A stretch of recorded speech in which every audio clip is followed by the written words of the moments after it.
Hi అండి, అందరూ ఎలా ఉన్నారు? నేను మీ Lohith Varma. So welcome to Lohith Varma creations. ఒక ఫ్యాక్ట్ వీడియో మీ ముందుకు తీసుకురాబోతున్నాను. ఈ ఫ్యాక్ట్ ఏంటంటే తెలుగు భాష గురించి అండి. అవును, మీరు విన్నది నిజమే, తెలుగు లాంగ్వేజ్ గురించి.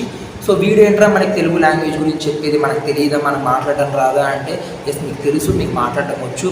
బట్ కొంతమందికి ఇంకా తెలియదండి. ఒకవేళ కొంతమందికి తెలిసినా కానీ వాళ్ళకి పక్క వాళ్ళతో షేర్ చేసుకున్నంత టైం లేదు. సో ఈ వీడియో నేను మెయిన్ రీజన్ ఎవరి గురించి చేస్తున్నానంటే మెయిన్గా ఈ ప్రజెంట్ జనరేషన్ గురించి. ప్రజెంట్ జనరేషన్ గురించి అంటే మీ కిడ్సే కావచ్చు, నా కిడ్సే కావచ్చు. సారీ, నాకు ఇంకా మ్యారేజ్ అవ్వడం మర్చిపోయాను. సో ఇప్పుడున్న ప్రజెంట్ కిడ్స్ గురించి వాళ్ళకి ఏంటంటే తెలుగు అనేది జస్ట్ ఒక సబ్జెక్ట్ లాగే ఉంది తప్ప, స్కూల్కి వెళ్తున్నారు, ఎగ్జామ్ రాస్తున్నామా, చదువుతున్నామా, అయిపోయింది. So inter first year second ఇయర్కి వచ్చినప్పుడు తెలుగు కథం క్లోజ్. దాని తర్వాత తెలుగు అనే లాంగ్వేజ్ ఇంకా వాళ్ళకి ఎక్కడ టచ్ అవుతుంది. మా అయితే డిగ్రీ చదివే వాళ్ళకి టచ్ అవుతుంది. బీటెక్లో ఉన్న వాళ్ళకి నాకు ఐడియా లేదు, మనం బీటెక్ కాదు కాబట్టి. సో వాళ్ళ గురించి వీడియో చేయడం జరుగుతున్నాను. So get ready to watch.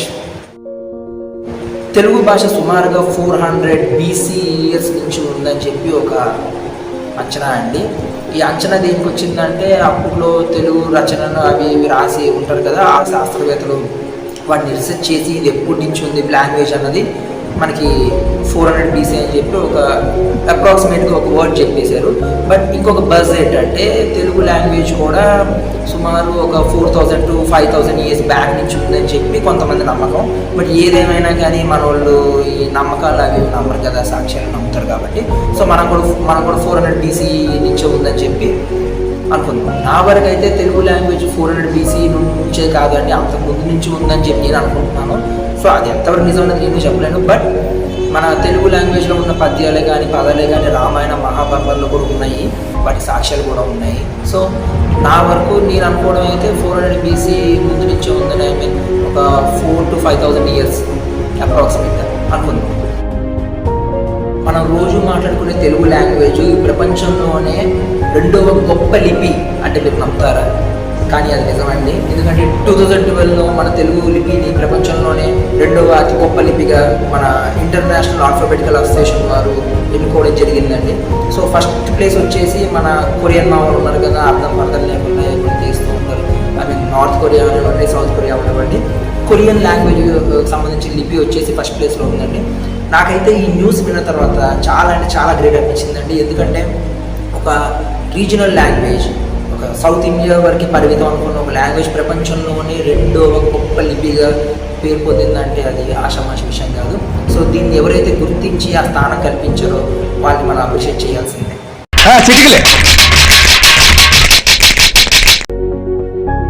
నేను వీడియో స్టార్టింగ్లో మీకు చెప్పాను, మన తెలుగు మాట్లాడడం వల్ల ఒక యూజ్ ఉంది, ఆ యూజ్ మీకు వీడియో మధ్యలో చెప్తాను అని చెప్పి. సో ఆ యూజ్ ఏంటంటే మన తెలుగు లాంగ్వేజ్ మాట్లాడడం వల్ల దాదాపుగా మన బ్రెయిన్లో ఉన్న 72,000 న్యూరాన్స్ యాక్టివేట్ అవుతాయంటండి. ఇది ఒక సైంటిఫిక్గా ప్రూవ్ అయింది కూడా. అదేంటి మన తెలుగు మాట్లాడితేనే యాక్టివేట్ అవుతాయి, మిగతా మాట్లాడితే పడుకుంటాయి అంటే అలా ఏం కాదండి. ఏ భాష మాట్లాడినా కానీ న్యూరాన్స్ అని యాక్టివేట్ అవుతాయి. బట్ తెలుగు మాట్లాడితే ఏంటంటే ఇంకొంచెం ఎక్కువగా న్యూరాన్స్ అని యాక్టివేట్ అవుతాయి అని చెప్పి సైంటిఫిక్గా ప్రూవ్ అయింది అనమాట.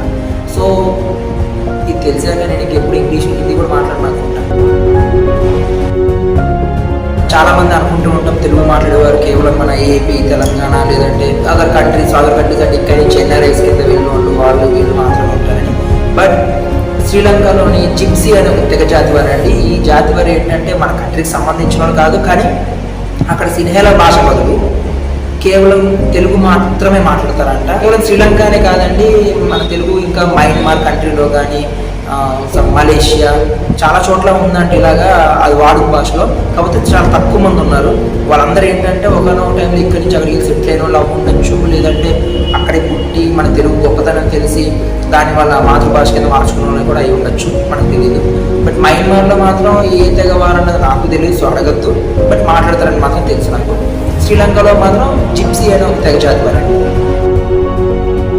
నేను ఇందాక మీకు చెప్పాను కదండి, మన తెలుగు వారు కేవలం మన ఏపీ తెలంగాణలోనే కాకుండా ఇంకా చాలా చోట్ల కొన్ని వందల సంవత్సరాల ముందే వెళ్ళిపోయి అక్కడ స్థిరపడిపోయి ఉన్నారని చెప్పి.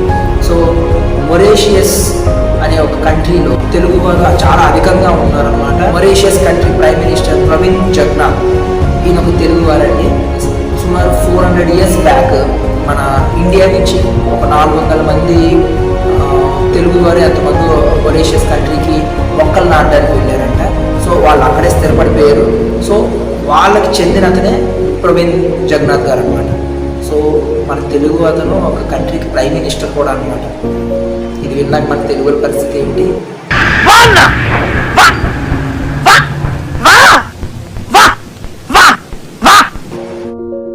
అసలు తెలుగు అనే పదం ఎక్కడి నుండి వచ్చిందంటే త్రిలింగ క్షేత్రం అనే పదం నుండి వచ్చిందనమాట. త్రిలింగ క్షేత్రం అంటే ప్రస్తుతం నైజాంలో ఉన్న కాళేశ్వరం టెంపుల్, రాయలసీమలో ఉన్న శ్రీశైలం టెంపుల్ అండ్ కోస్తాలోని భీమేశ్వరం టెంపుల్ అనమాట.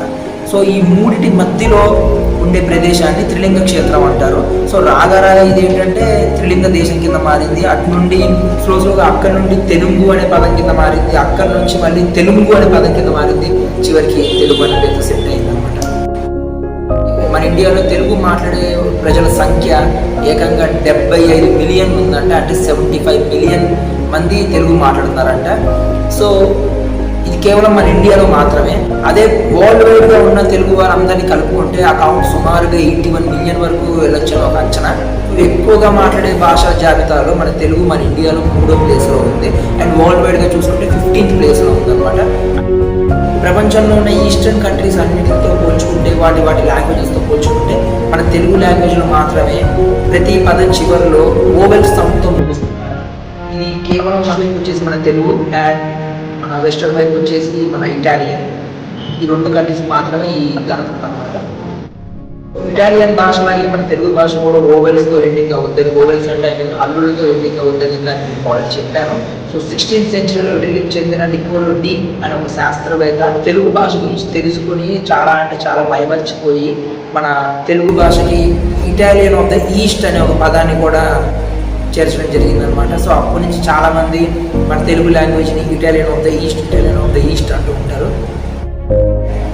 రామాయణం మరియు మహాభారతాల్లో సుమారుగా 40 శ్లోకాలు కాచిక పదాలతో ఉన్నాయంట. కాచిక పదాలు అంటే పాలిండ్రోమ్ వర్డ్స్ అనమాట. పాలిండ్రోమ్ వర్డ్స్ అంటే ఎటు నుంచి మొదలెట్టినా ఒకే అర్థం వస్తుంది మనం చదవడానికి కానీ చూడడానికి కానీ. వాటిలో కొన్ని వికట కవి, కిటికీ, మడమ, జలజ, నలమ, గంగ, కులుకు, ఉటన, ముత్యము, కులుకు, ఇంకా చాలా ఉన్నాయి. ఇలాంటి చాలా ఉన్నాయి, ఇంకా దాచాం కుప్పలుగా. తెలుగు లాంగ్వేజ్ ఒకప్పుడు టైం శ్రీకృష్ణదేవరాయలు పాటించే కాలంలో టోటల్ సౌత్ ఇండియాకి మెయిన్ లాంగ్వేజ్ అనమాట. మెయిన్ లాంగ్వేజ్ మన ఇండియాలో హిందీ ఎలాగో ఒకప్పుడు అలాగా టోటల్ సౌత్ ఇండియా మొత్తానికి తెలుగు అనేది ఒక ప్రధానమైన లాంగ్వేజ్. అంటే శ్రీకృష్ణదేవరాయలు వారి కాలంలో కూడా చాలా లాంగ్వేజెస్ ఉంటాయి, లైక్ తమిళ్, కన్నడ, మలయాళం. బట్ వాటికి కూడా లాంగ్వేజ్ అన్ని వచ్చినప్పటికీ కూడా తెలుగు అనేది చాలా క్లియర్గా ఉంది మాట్లాడడానికి కానీ, వినడానికి కానీ, ఏదైనా సమాధానం చెప్పడానికి కానీ అనే ఉద్దేశంతో తెలుగు లాంగ్వేజ్ని మెయిన్ నేషనల్ లాంగ్వేజ్ అంటే వారి రాజ్యం ఒక మెయిన్ లాంగ్వేజ్గా పెట్టడం జరిగింది అన్నమాట. సో మనం అప్పుడప్పుడు అక్కడక్కడ బస్సుల్లో కానీ లేదంటే ఎక్కడెక్కడ బోర్డ్స్లో కానీ చూస్తూ ఉంటాము దేశ భాషలందు తెలుగు లెస్స అని చెప్పి. ఆ పదం ఫస్ట్ స్టార్ట్ చేసింది మన శ్రీకృష్ణదేవరాయలు వారే. ఇవన్నీ నేను సొంతంగా క్రియేట్ చేసో లేదంటే ఏదేదో చేసి చెప్పింది కాదండి. యాక్చువల్గా దీని గురించి నేను చాలా రీసెర్చ్ చేశాను. వాళ్ళ రీసెర్చ్ కూడా ఎవరెవరు అంటే చాలామంది గ్రేట్ పోయిట్స్ అండి. లైక్ తమిళనాడుకి చెందిన భారతీయ అనే గ్రేట్ పోయిట్, ఆయన తెలుగు గురించి ఇదంతా ఇంగ్లీష్లో ఉండి దాన్ని తెలుగులో ట్రాన్స్లేట్ చేసి మరి ఆయన వివరించారు. చాలా అంటే చాలా గొప్పగా వివరించారు. ఆయన చనిపోయేంత వరకు కూడా తెలుగు లాంగ్వేజ్ గురించి చాలా గొప్పగా మాట్లాడుతున్నారు. అంతేకాకుండా ఈవెన్ రవీంద్రనాథ్ ఠాగూర్ గారు కూడా తెలుగు భాష గురించి తెలుసుకున్న తర్వాత దాని గురించి ఉన్న తర్వాత ఈ భాష ఏంటి ఇంత స్వీట్గా ఉంది, ఇది ఒక పాటలా ఉంది ఈ భాష అని చెప్పి మెచ్చుకున్నారంట. ఇది కూడా చాలా అంటే చాలా ప్రౌడ్ మూమెంట్ మనందరికీ.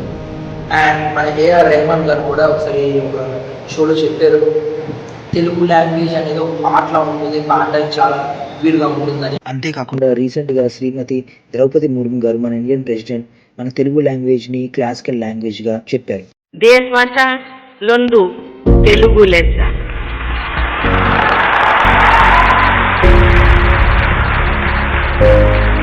अर्थात देश की सभी भाषा में तेलुगु श्रेष्ठ है। इस अभिव्यक्ति में भारतीय भाषाओं के प्रति गर्व की भावना निहित है। సో మీ కిడ్స్కి కూడా ఈ విషయాలన్నీ తెలియజేయండి. ఎందుకంటే తెలుగు అనేది చాలామంది మర్చిపోతున్నారు ఈ రోజుల్లో. మమ్మీ డాడీ అని పిల్లడం తప్పు కాదండి, పిలుచుకోవచ్చు. నేను మా మదర్ని మమ్మీ అని పిలుస్తాను, అంతేగాని అమ్మ నాన్న నేను పిలవను. బట్ ఇంగ్లీష్ లాంగ్వేజ్ నేర్చుకోవడం తప్పని నేను అనట్లేదండి. ఇంగ్లీష్ లాంగ్వేజ్ మనకు మస్ట్ అండ్ షుడ్గా రావాలి, ఎందుకంటే ప్రపంచంలో మనం ఎక్కడికి వెళ్ళినా కానీ ఇంగ్లీషే మెయిన్ కాబట్టి. బట్ ఇంగ్లీష్ జస్ట్ మనకి ఏంటంటే ఒక వర్క్ పర్పస్, దేని పర్పస్ అంతే, కానీ మన ఎమోషన్స్ క్యారీ చేయడానికి మాత్రం పని చేయదండి. మన ఎమోషన్స్ మనం ఒకరికి ఏదైనా చెప్పాలన్నా, ఒక ఎమోషనల్గా చెప్పాలన్నా, ఏం చెప్పాలన్నా మన ఓన్ మదర్ టంగ్లో మాత్రమే మనం దాన్ని కన్వే చేయగలం. అందులో మనకి చాలా అంటే చాలా స్వీటెస్ట్ లాంగ్వేజ్ తెలుగు. సో దాన్ని మనం కాపాడుకుందాం, మన పిల్లలకి దాని గొప్పతనం ఏంటో అందరికీ తెలియజేయడం ట్రై చేద్దాం. సో మనందరం తెలుగు వాళ్ళం కాబట్టి మన తెలుగుకి ఇంత చరిత్రను తెలిసిన తర్వాత కూడా మీరు ఇంకా తెలుగుని పక్కన పెడతారంటే అది మీ ఇష్టం, అది ఏం చేయదు. సో ఈ వీడియోని మీకు వీలైనంత వరకు షేర్ చేయండి, చుట్టుపక్కల ఉన్న పిల్లలకి కానీ అందరికీ చూపించడానికి ట్రై చేయండి, మాకు సపోర్ట్ చేయండి. థ్యాంక్ యూ, నమస్తే.